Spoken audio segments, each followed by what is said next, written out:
Hello, everybody, and welcome to a episode of 365 Days to the Wedding, episode 5. Now, normally I'm hyped up, after what happened, but it's Halloween.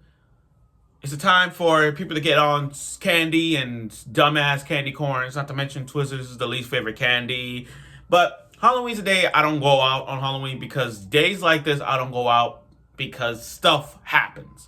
Now, Halloween is one of those years where people go out trick or treating and go out to those parties and all that stuff, but that's just there. Anyway, I'm in a somewhat of a good mood today. Not much of a good mood after what happened last night. As a Yankee fan, a true blue, die-hard New York Yankee fan, to lose last night was just the stupidest thing ever. Now, again, I was going to do a review, but after I just want to get it off my chest before I talk about my episode. But like I said, the Yankees lost, and I'm like, damn. I was drunk. Like, legit drunk. And I know it's quiet out in New York, especially it's quiet after the stuff that happens. But I got to continue doing reviews. Now, after last week's episode with a cliffhanger with Takuya, I had to pick up Rika and then take her to the room. The father comes in. Now, that to myself is like, oh my God, something is going to happen.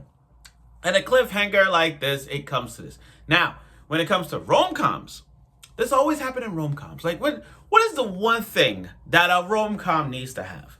Not just a rival, but also, I will call it a childhood friend or next door neighbors. That's how it is in rom-coms. You notice that? Every rom-com, you're bound to have a childhood friend and a rival. And in this case, we have got both in one package in this episode. So without further ado, let's get right to it with the review of 365 Days to the Wedding, episode 5. Okay, so the cliffhanger, right off the gate, Takuya picking up Rika and her father comes in. And it's funny, I love how they having a conversation about this whole marriage thing while they taking Rika into the room, which was funny. Now, truth be told, she's fine. She's just overworked. It's not because of the heat. It's just that she overworked herself. Anyway, while Takuya's picking up Takuya and his father are helping Rika into the room, the rest, he's all like, "We're not getting married," and I'm like, it's funny. I find it funny because they doing this while they helping Rika sleep. Helping Rika relax. That's the funny part. That is the funny part. If I'm like, guys, you do realize you're holding her. You could explain this conversation when the doctor comes in. Now, for him to say that to his father, I'm very proud of him. He stepped up. And then we got to see the family. We got to see the sisters, his kids. I'm saying his kids, my bad. We got to see his sister, his nephews, and the mom. And I'm looking at the mom, I'm like, yep. You know how they say looking just like your daddy? I can see the mom hair thing. I can see it. It's so many, like, the resemblance is so catch on. Now, I'm not surprised that he told everybody about the behind the marriage thing. I'm not surprised. This was a trip to get it out the opening because he didn't want to lie to his family, everyone in the family telling about this whole marriage thing, because that would be over ballistic. So for him to tell the family about this whole marriage thing and the reason behind it, for them, it all makes sense. It all makes sense. But in their case, like, we see a development when you're with Rika. So they all see that. Now, when Rika wakes up into his room and all that stuff, they decide to go outside. Now, this was one of those moments where, from the first episode, they're bound to be some kind of relationship. It takes time to build. So the scene where they're outside walking at night, and you can see Rika's expression towards Takuya. You can see the growth that their development is going to happen. Their romance, their love for each other is going to happen. Although the frog interfered with that tree frog interferes. That was funny. That was funny. that was a funny one to see. A pretty beautiful sight.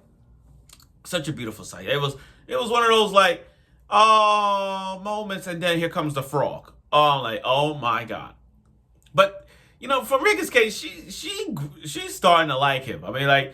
That everything he said out the blue that night, it was just like that that stone that represents the frog. I still kept it because I've been thinking about you. And and to her case, it was like, oh my God, in her mind. But she does love that hair.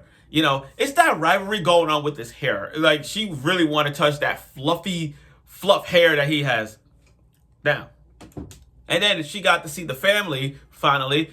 But when it comes to the knowledge of her Google Map brain, she wants to go places, and the one place she wants to go is the Volcano Museum. So he takes her to the volcano. Am I saying it? The Volcano Museum, and just you could tell, like, what you're gonna expect from looking at this. So the Volcano Museum was everything that you would expect it. Different types of rocks, minerals, carbonite, different type of volcanoes, how often does they erupt, and magma, everything you want to know about volcanoes, and everything you want to know about what's different types of rocks and minerals, those kind of things. She's the expert when it comes to that. She's so expert. Like, we need her as when it comes to volcanoes. Like, she could be your teacher, your science teacher, and to teach you how to form rocks and how it's all that stuff when it comes to volcanoes. Like that is the one. But I do see, and also the development, but with Takuya and Rika's, was that they had as they were towards walking around the museum, they had a bunch of kids and the teachers because of the trip, and they were all rowdy. But thanks to the performance, explaining how volcanoes are and all that, it's kind of like foreshadowing. Like, you can see with the future. This was a symbol, like, they could be a perfect husband and wife.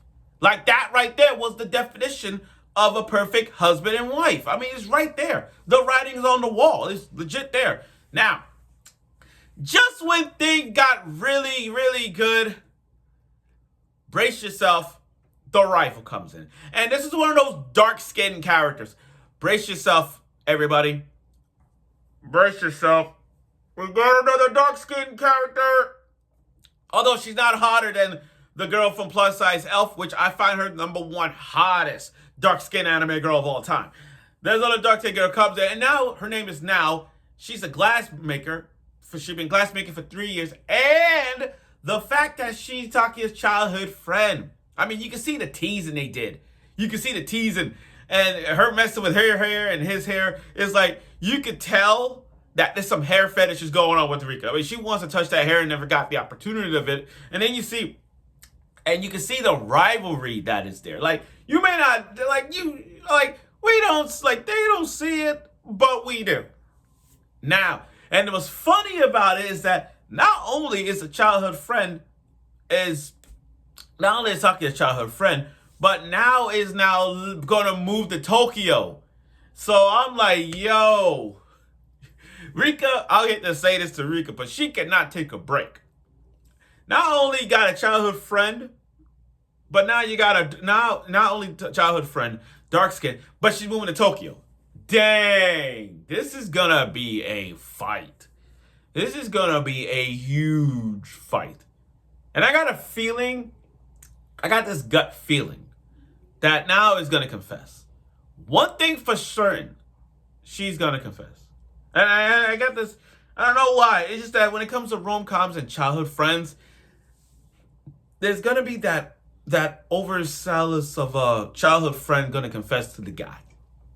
And I'm not sure if this is gonna work, but I got a feeling it might.